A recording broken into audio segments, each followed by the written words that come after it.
The class Dinosauria was originally defined by Sir Richard Owen of the Royal Society and superintendent of the British Museum Natural History Department in 1842.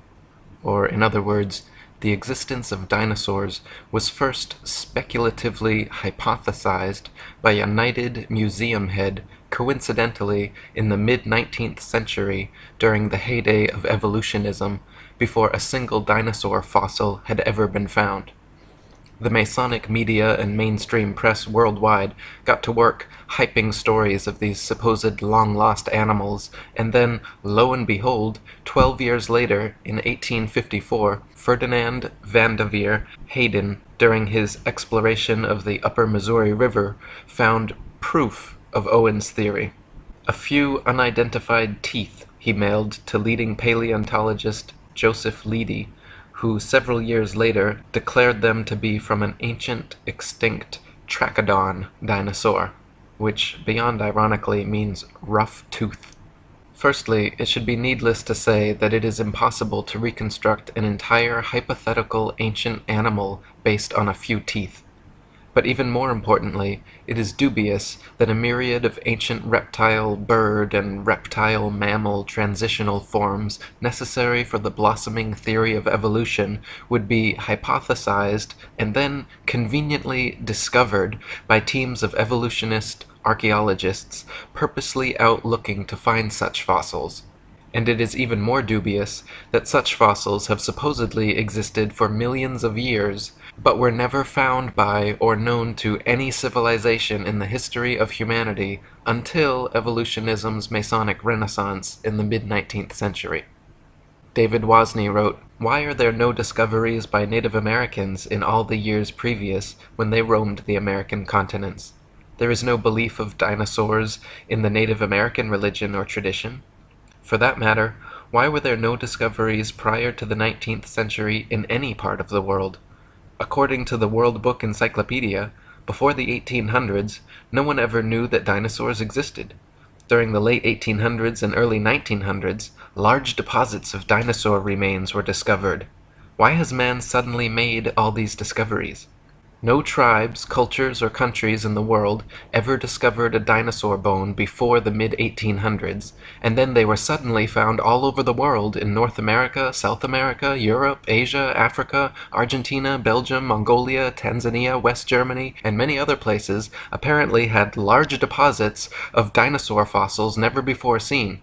All these places were inhabited and well explored for thousands of years before this time. Why had no one ever found a dinosaur fossil before?" According to the book The Dinosaur Project, paleontological journalist Wayne Grady claims the period following this, from around 1870 to 1880, became a period in North America where some of the most underhanded shenanigans in the history of science were conducted. In what was known as the Great Dinosaur Rush, or the Bone Wars, Edward Drinker Cope of the Academy of Natural Sciences and Othniel Marsh of the Peabody Museum of Natural History began a lifelong rivalry and passion for dinosaur hunting. They started out as friends, but became bitter enemies during a legendary feud involving double-crossing, slander, bribery, theft, spying, and destruction of bones by both parties. Marsh is said to have discovered over 500 different ancient species, including 80 dinosaurs, while Cope discovered 56. Out of the 136 dinosaur species supposedly discovered by the two men, however, only 32 are presently considered valid, as the rest have all proven to be falsifications and fabrications. None of them once claimed to find a complete skeleton either, so all their work involved reconstructions. In fact, to this day, no complete skeleton has ever been found, and so all dinosaurs are reconstructions. David Wozni wrote, "Discoveries and excavations seem not to be made by disinterested people such as farmers, ranchers, hikers, outdoor recreationists, building construction industry basement excavators, pipeline trench diggers, and mining industry personnel, but rather by people with a vested interest such as paleontologists, scientists, university professors, and museum organization personnel who were intentionally looking for dinosaur bones or who have studied dinosaurs previously. Finds are often made during special dinosaur bone hunting trips and expeditions by these people to faraway regions already inhabited and explored. This seems highly implausible.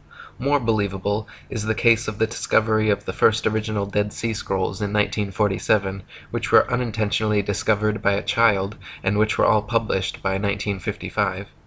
In some cases of a discovery of dinosaur bones by a disinterested person, it was suggested to them by some professional in the field to look or dig in a certain area. Also very interesting to note are special areas set aside and designated as dinosaur parks, for which amateur dinosaur hunters are required to first obtain a dinosaur hunting license. Whatever destination these establishment-funded archaeologists and paleontologists set, it seemed they found incredible numbers of fossils in tiny areas. In one of the largest dinosaur excavation sites, called the Ruth Mason Quarry, over 2,000 fossils were allegedly discovered. Casts and original skeletons assembled from these bones are currently on display in over 60 museums worldwide.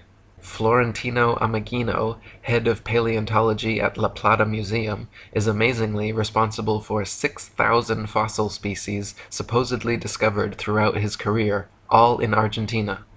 Dinosaur hunter Earl Douglas sent 350 tons of excavated dinosaur bones to the Carnegie Museum of Natural History throughout his career, all coming from the Dinosaur National Monument in Utah. During an expedition to Patagonia, Dr. Louis Chiappe and Dr. Lowell Dingus supposedly discovered thousands of dinosaur eggs at a site of only a few hundred square yards. Many experts have mentioned how such finds of huge quantities of fossils in one area by just a few highly invested individuals goes against the laws of natural probability and lends credence to the likelihood of forgeries or concentrated planting efforts. David Wozni wrote, "Dinosaur bones sell for a lot of money at auctions. It is a profitable business.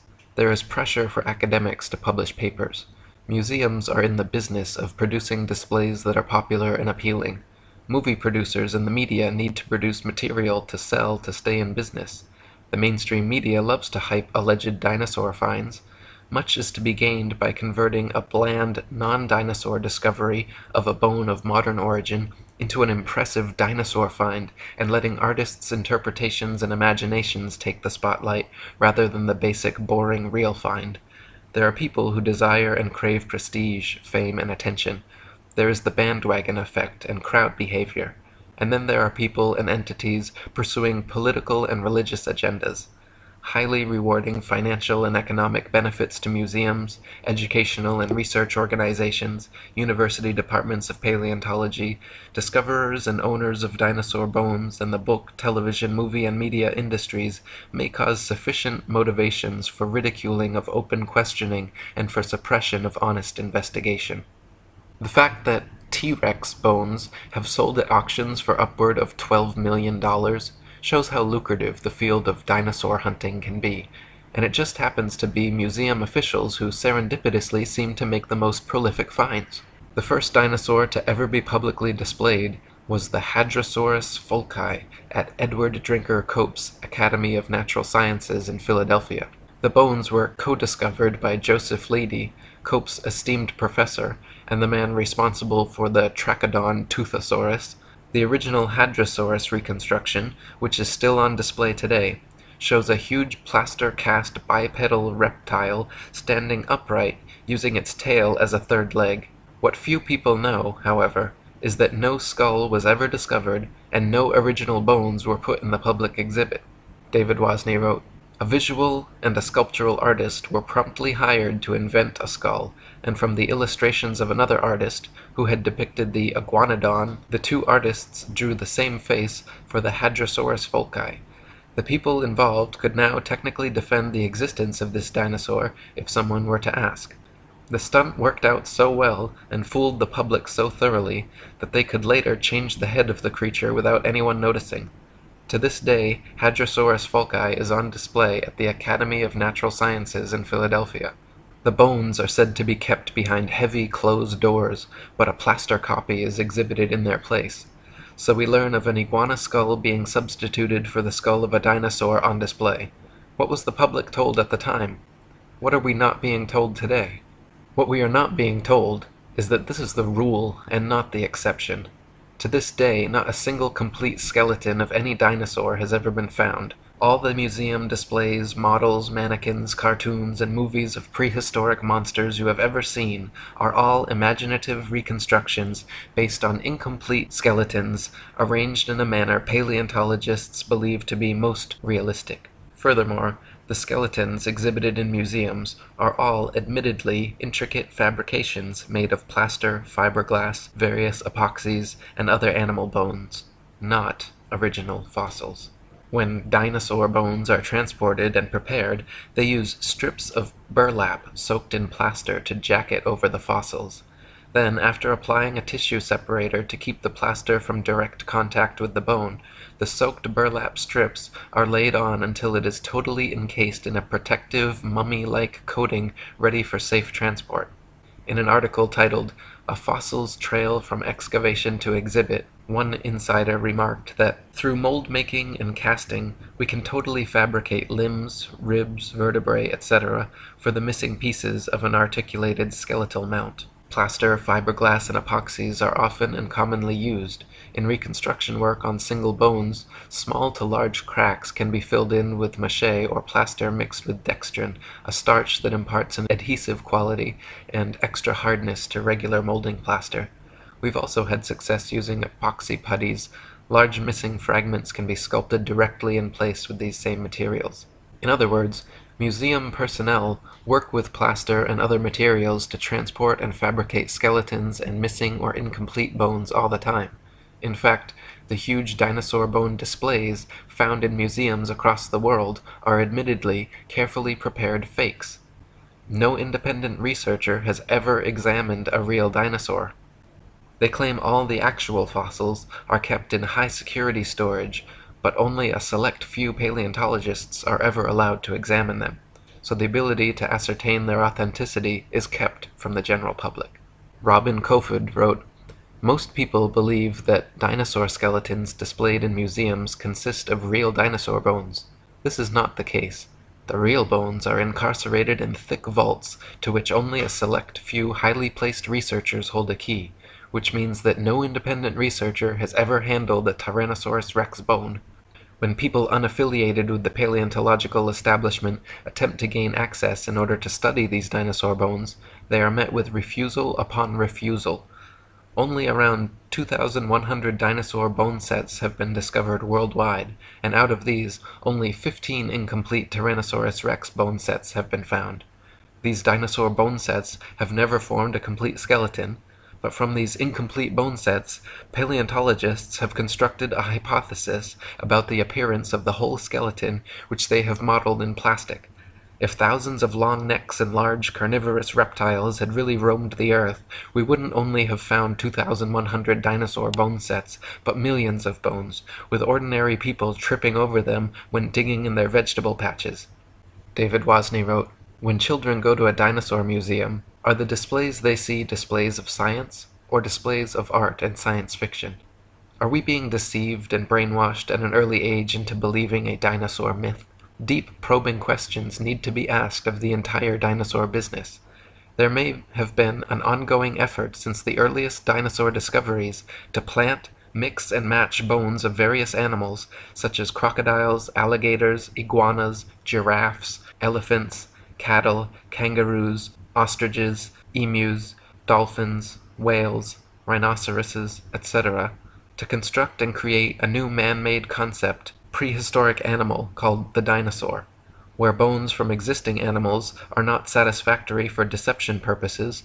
Plaster substitutes may be manufactured and used. Some materials similar or superior to plasticine clay or plaster of Paris would be suitable. Molds may also be employed. What would be the motivation for such a deceptive endeavor? Obvious motivations include trying to prove evolution, trying to disprove or cast doubt on the Bible and the existence of a God, and trying to disprove the young Earth theory. The dinosaur concept implies that if God exists, he tinkered with his idea of dinosaurs for a while, then probably discarded or became tired of this creation, and then went on to create man. The presented dinosaur historical timeline suggests an imperfect God who came up with the idea of man as an afterthought, thus demoting the biblical idea that God created man in his own image. Type dinosaur skulls into a search engine, and you will find a variety of replicas, tailor-made dinosaurs, and museum-quality skeletons. One of the largest and most renowned suppliers of fake dinosaurs is the Zigong Dino Ocean Art Company in Sichuan, China, which provides natural history museums worldwide with ultra-realistic dinosaur skeletons made from real bones. Chicken, frog, dog, cat, horse, and pig's bones are melted down, mixed with glue, resin, and plaster, then used as base material for recasting as dinosaur bones. They are even given intentional fractures and an antiquated, fossilized look to achieve the right effect. Their website boasts over 62% of our output goes to American and European markets, which means we will understand and are familiar with the intricacies and regulation of exporting to these regions. Since we are a partner of dinosaur museums, all products are made under the guidance of experts of the Chinese Academy of Sciences. We have gained a global sales network reaching the USA, Brazil, France, Poland, Russia, Germany, Saudi Arabia, South Korea, Thailand, Indonesia, exhibited in Peru, Argentina, Vancouver, Cincinnati, Chicago, and other places. As Alan Fiducia, University of North Carolina paleontology professor, wrote, I have heard there is a fake fossil factory in northeast China, in Liaoning province near the deposits where many of these recent alleged feather dinosaurs were found. Or as David Wozni wrote, the possibility exists that key dinosaur bones on display have been artificially modified through sculpture and carving. Bone sculpture is not an unknown human activity. Many cultures participate in creating man-made objects out of existing bones, totally unrecognizable from the original shape. Is the dinosaur industry a customer of this sort of business? Is it possible that dinosaur skeleton replica are secretly assembled or manufactured in private buildings out of public view, with bones artificially constructed or used from a number of different modern-day animals? Why bother having any authentic original fossils at all if alleged replicas please the public? Another problem with dinosaurs is their unnatural structural dynamics.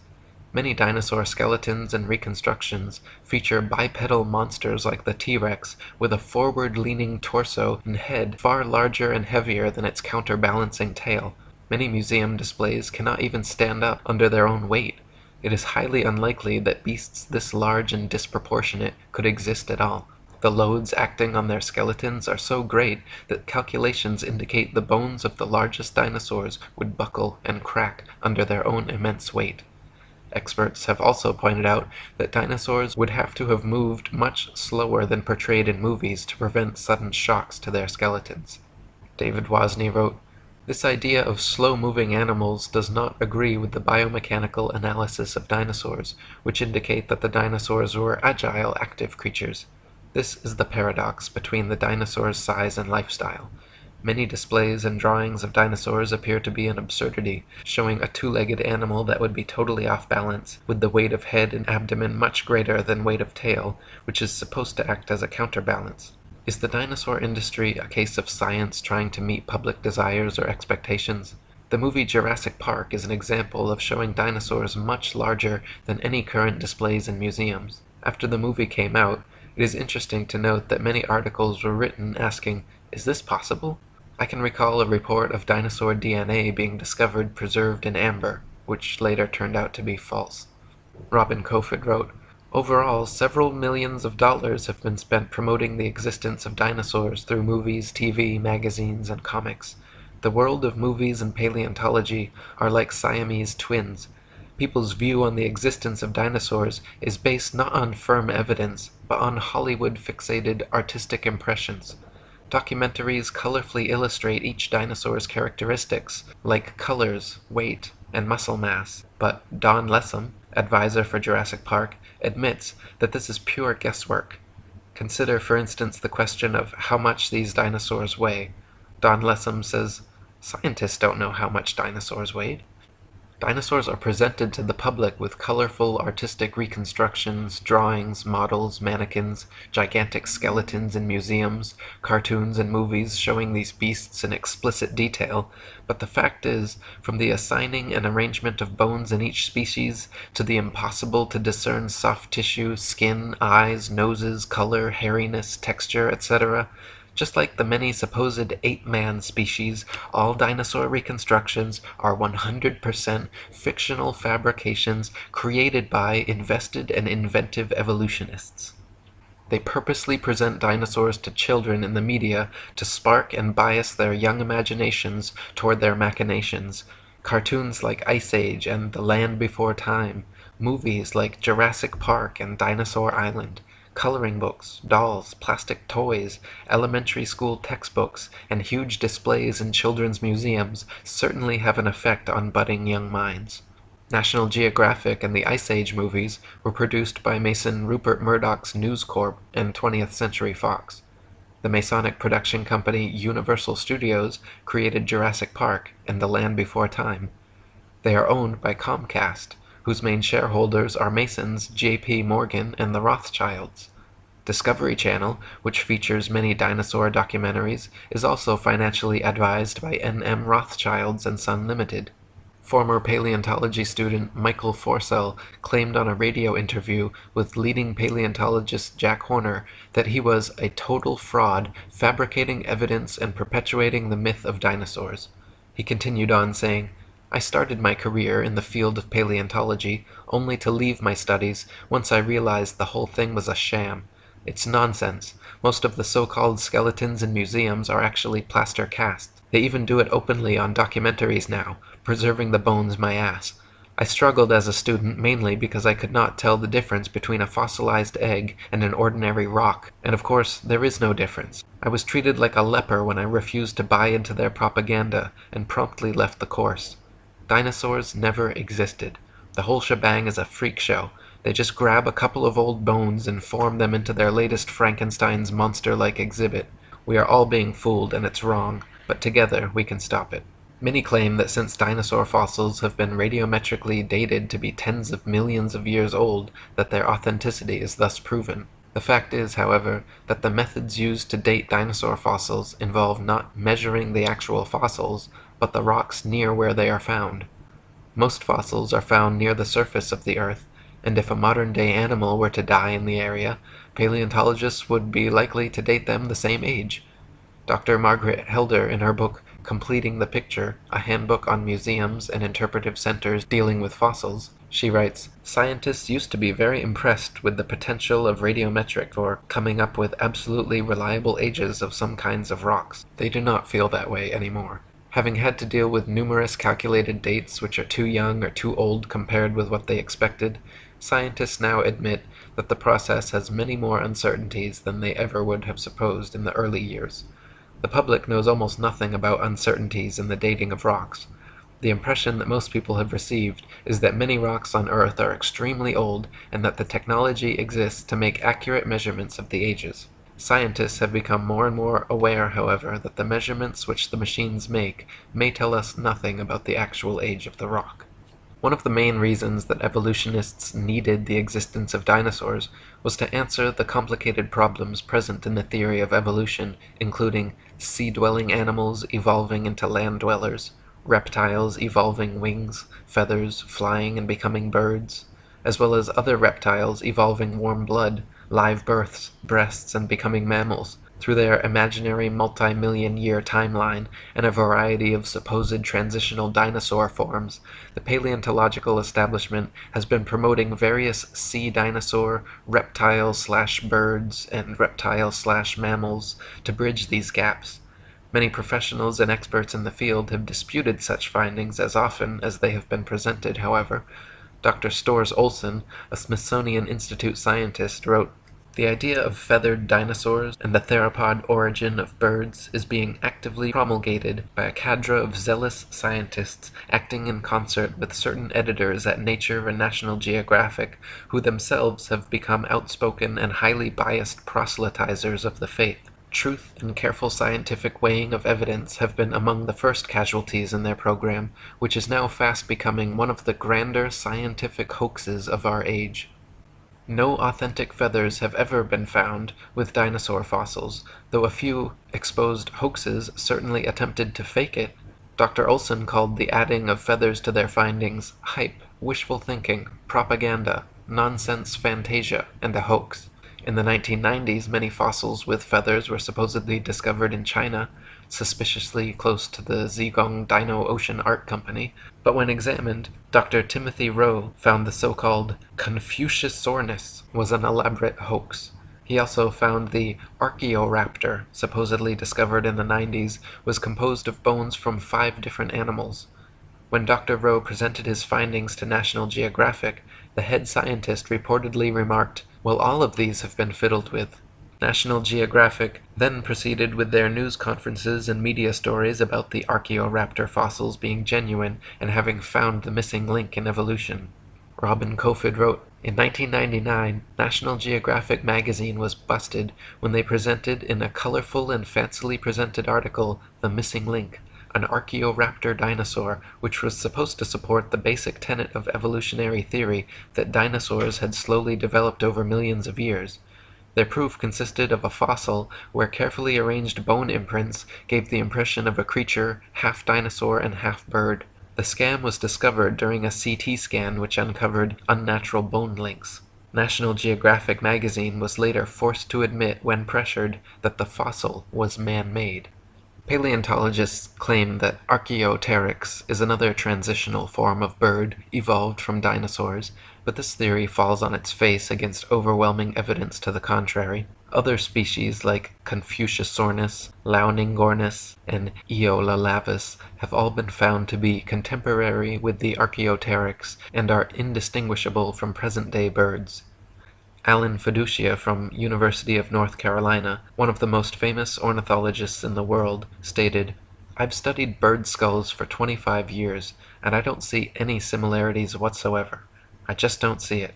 Theropod origin of birds, in my opinion, will be the greatest embarrassment of paleontology of the 20th century."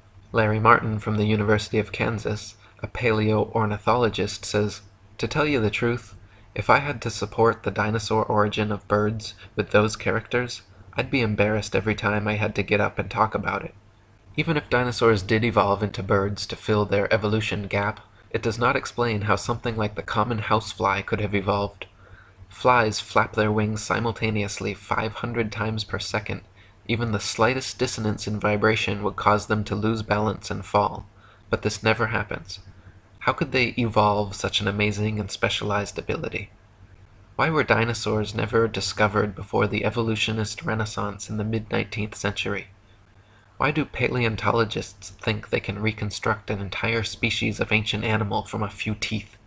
Why have so many dinosaur discoveries turned out to be hoaxes? Why are all authentic dinosaur fossils kept under tight lock and key away from any independent analysis? Why has erosion and weathering not destroyed all these supposed prints and fossils that are allegedly millions of years old? If dinosaurs were supposedly wiped out by a meteor impact or other such catastrophe, why is it that all the other various animal species that exist today were not similarly wiped out?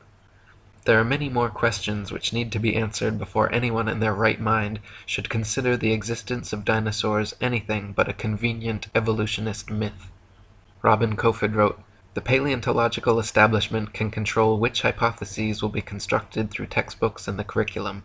In this way, students are brainwashed into a pseudo-reality controlled by text material and the teacher's authority. A short practical example. A random dental bone is found at an excavation site, and from this dental bone, the rest of the skeleton is guessed at. We are not kidding about this.